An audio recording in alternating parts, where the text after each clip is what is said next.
what I was astonished and appalled to learn is that the first document that I have in this document is a National Reconnaissance Office document that has actionable intelligence listing project code names and code numbers effective as of the early 90s.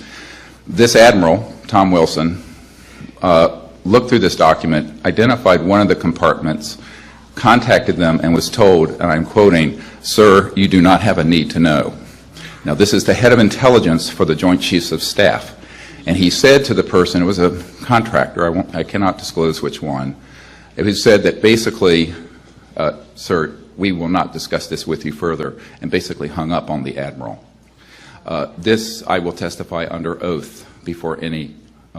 Now, because of that event, we then wrote a unless otherwise directed letter. My military advisor said, Dr. Greer, what you need to do is do an UNOD letter that goes to all branches of government that says that we have concluded that this subject is being managed in an extra-constitutional fashion. A priori, the National Security Act no longer applies to those under those oaths, and they are hereby exonerated or freed from them.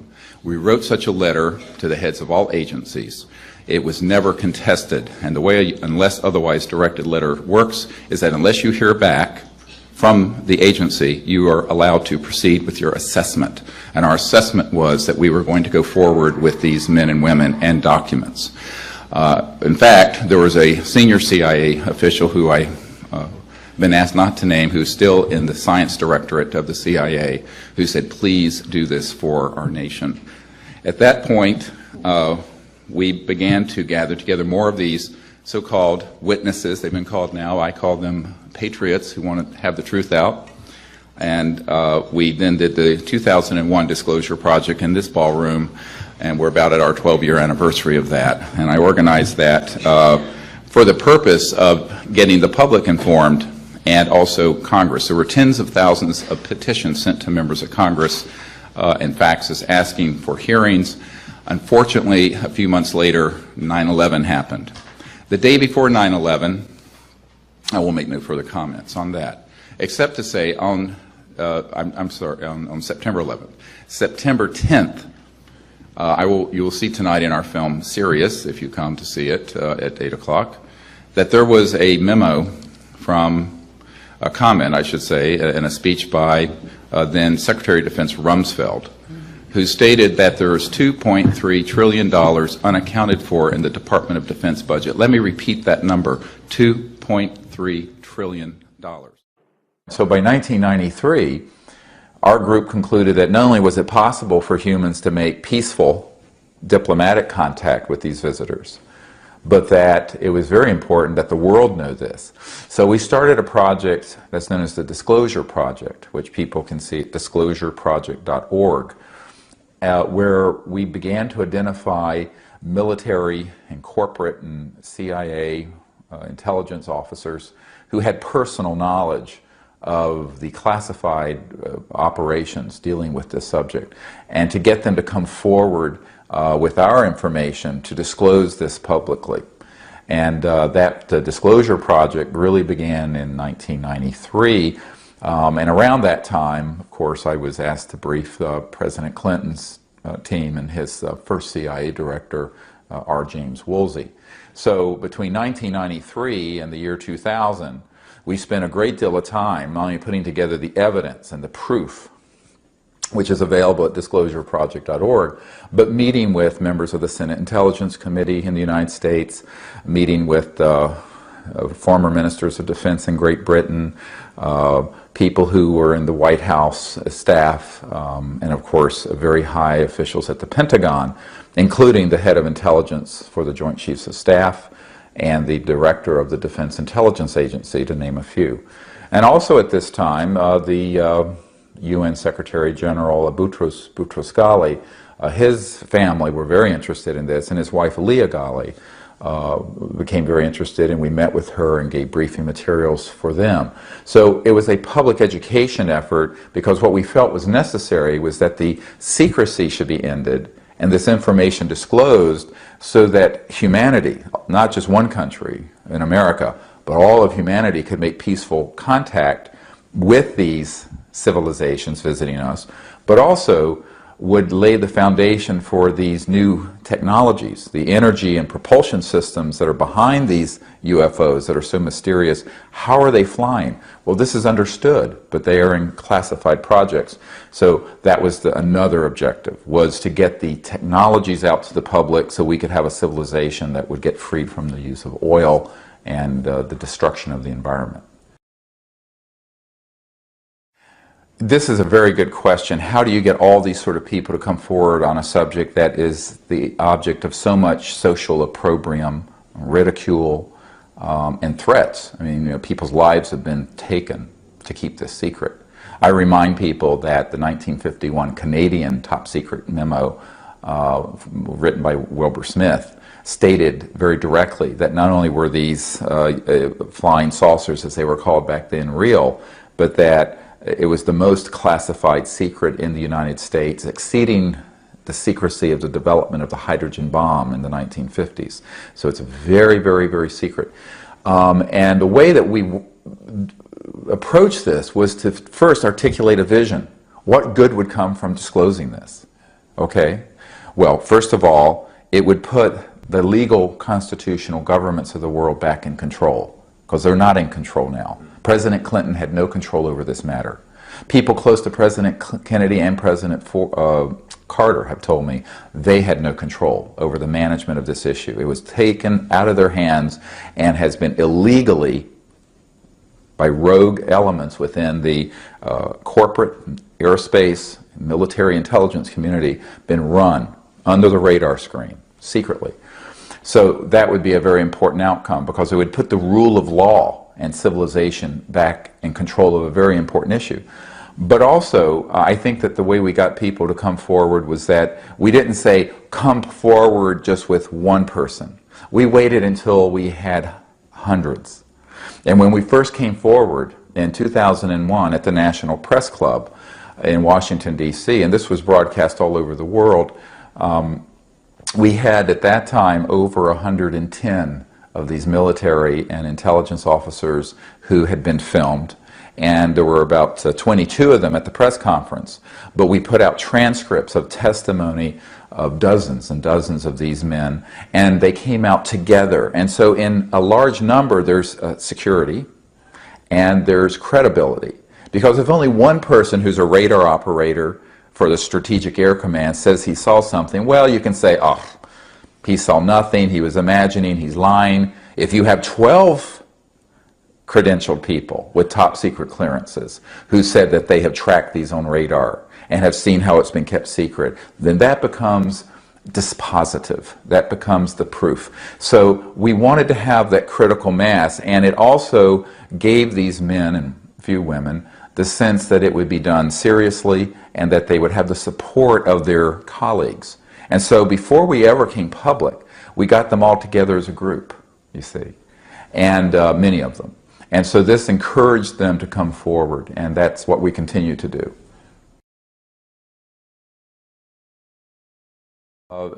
Many people ask the question, how have we been able to reach all the officials in government? I think a couple of things. One is, as I mentioned, the vision behind what we're doing. People who are in the know. I don't mean in the UFO community, but I mean in senior ranks of government, not just in the United States, but in Europe and around the world, know that we've actually made contact. And this gets a great deal of attention to these high officials. Secondly, they know that we're doing this in a very truthful way, in a very direct way, with serious purpose. So they know that we're not going to waste their time. And thirdly, we have relied on networking. I tell people I was just a country doctor in North Carolina when I started this. You know, I was working in an emergency department. My background is emergency trauma medicine. And when I had the idea to do this, it was very much an idea. I did not have the network.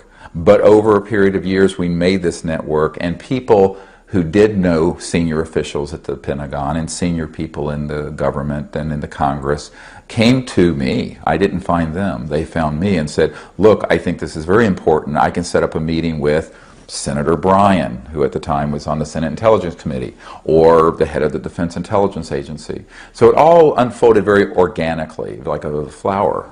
And it's really been quite an adventure. But it wasn't because I had any family connections to these people. It was all through networking.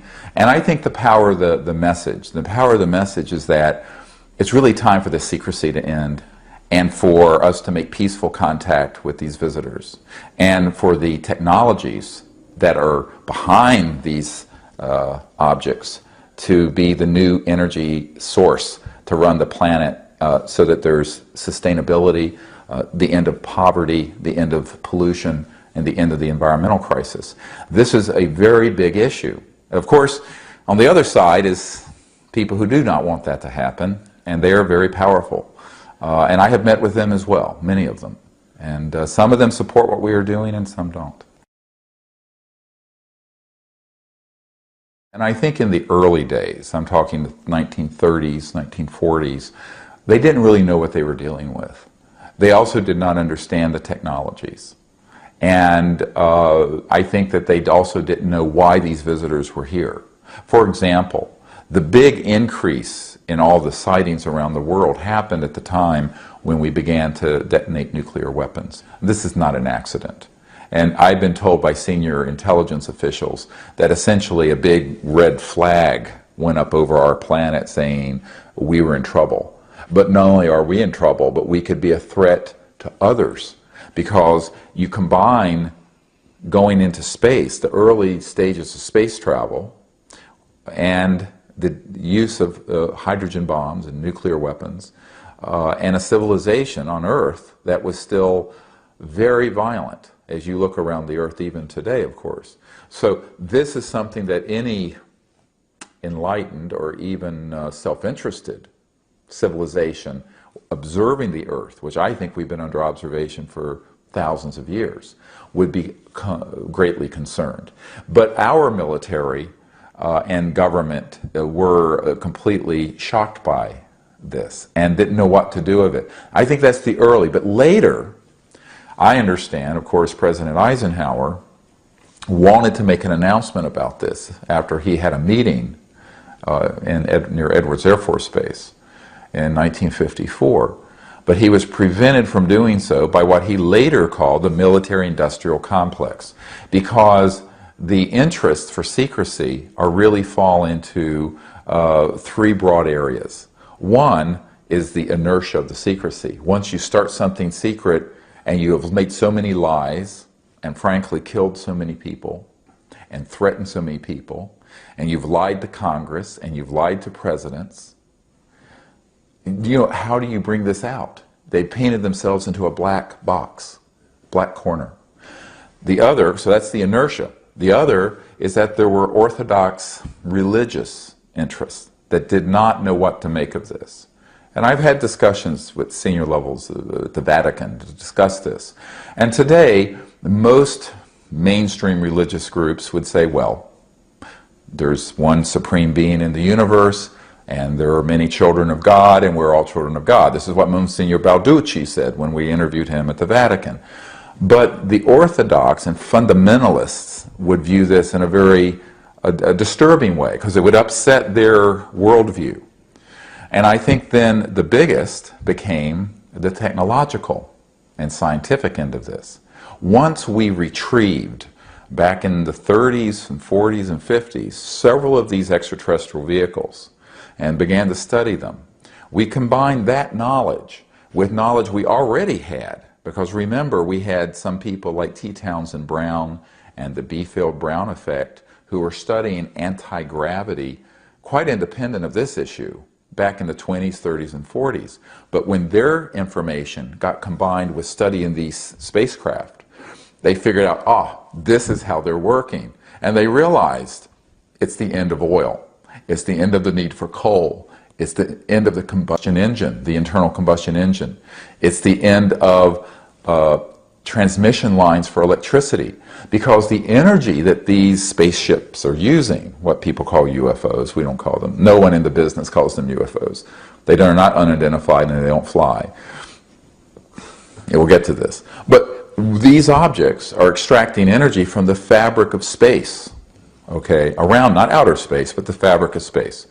And in fact, even the early Lockheed and Northrop experimental spaceships that we have built, and we're talking 1950s and 60s, were called flux liners because they were pulling energy from the quantum flux field, what's called the quantum flux field that's in the space in this room. And every cubic centimeter of space, for example, in this room has enough energy to run the Earth for a day. It's a huge amount of energy. And so once this was really figured out by the mid-50s, long time ago, 50 years ago, they knew that this would be the end of the oil cartels and the international financial petrodollar system, and a huge amount of the industrialists would then have to change their whole way of operating. Because think about it. What happens when every village in India or sub-Saharan Africa can have a device that looks like a generator, and it's extracting energy from this quantum flux field? Suddenly, you have an economic growth all over the world. And this is a wonderful thing. It would be the end of poverty. But it would also be the end of the economic hegemony, where Europe and America, with 600 million people, dominate the whole global economy of 6 billion. So this is a huge geopolitical problem. And so the issue isn't about just money, it's about power. Who has the power? How the Earth is run? Who is running Earth? And then you have another issue, and that is there are people who view the world as they understand it. And in America we have a saying, if you wear rose-colored glasses, you see everything in the world is rose-colored. But if you're wearing glasses that are conflict-colored, colored with a sort of paranoid and militaristic view of the world, you're going to view these visitors as a threat, and you're going to respond to them as a threat, even though there's no evidence that they're a threat. I want to be very clear on this. There's no objective evidence that anyone has been harmed by these visitors, and there's certainly no evidence that they're a threat to us. There's a lot of evidence, however, that they're concerned about our threat to the peace and the order of space. Why? Because our technological capabilities and our weapons have surpassed our social and spiritual development, clearly. And we are at that stage in the evolution of a global civilization where our science and technology has gotten way out there, but our social and spiritual is lagging. And this is that danger zone. And Earth is in this danger zone now. And they know this. These visitors from other civilizations, other planets, know this. So, unfortunately, I think that they have had a great concern about our nuclear facilities. We know this. We have colonels and lieutenant colonels who are Strategic Air Command and the Atomic Energy Commission who have testified at disclosureproject.org that every single one of our nuclear weapon storage areas have been visited by these ET spacecraft because they were obviously concerned. And in the Soviet Union also, in Russia. We have spoken to people with the KGB and with their space command. And so it's clear that they have that concern, but that doesn't mean that they're hostile towards Earth. I think they're concerned about human hostility. And I think, however, this has gotten misinterpreted because here's the risk. In the vacuum of secrecy, when you have this vacuum of secrecy, it's very easy to begin to believe your own worldview, and there's no one telling you differently. This is the danger of a program being hermetically sealed and kept this secret, because they do not get the perspective and it's gotten out of control. And Eisenhower said when he left office in 1961, beware the military-industrial complex, because it can become a threat to our security, our way of life, and our democratic institutions. And he was a five-star general and a conservative Republican, but he was very concerned. And why? We have people who worked with him in the White House at that time who have told us, who are witnesses for our group, that he had been stabbed in the back by people who wanted to keep this secret and actually trumped or violated his presidential power and took these projects and hid them deeper and deeper and deeper. This is a very dangerous thing in a world where you're dealing with technologies this powerful. And this was, of course, President Clinton's frustration. President Clinton asked Webster Hubbell, who was third in command at Justice, to look into two things. And this is in his book, Webster Hubbell's book, Friends in High Places. Clinton wanted him to find out about what are these UFOs, and, you know, well, who's keeping it secret and why, and who killed Jack Kennedy, because Jack Kennedy was his hero. Well, we discovered there was a connection.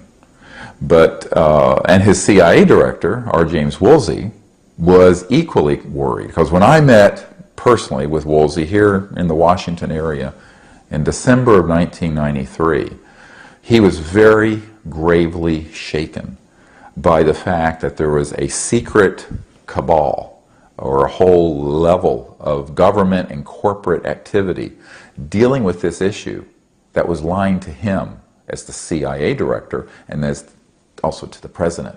So this is a very serious problem, and so the secrecy is related to a number of related issues. One is this inertia that happens when you have this large ongoing historical problem of secrecy. The other is certain orthodoxies of both religion and science that people don't want out. Because obviously, if you own a $1 trillion oil field or a company that's assets are in that range, remember, this is not particularly good news for you. It's good news for humanity and for the earth and for the environment. But there's only a few hundred people in corporations who really control the world economy. And this information would change forever their grip on that power. Now, they would still have a lot of money, but it's not about money. You and I think of money, can I afford to put my son or daughter to college, or buy a home, or what have you. They're viewing it as power, the geopolitical control. So it's a power issue. And this would change geopolitics forever.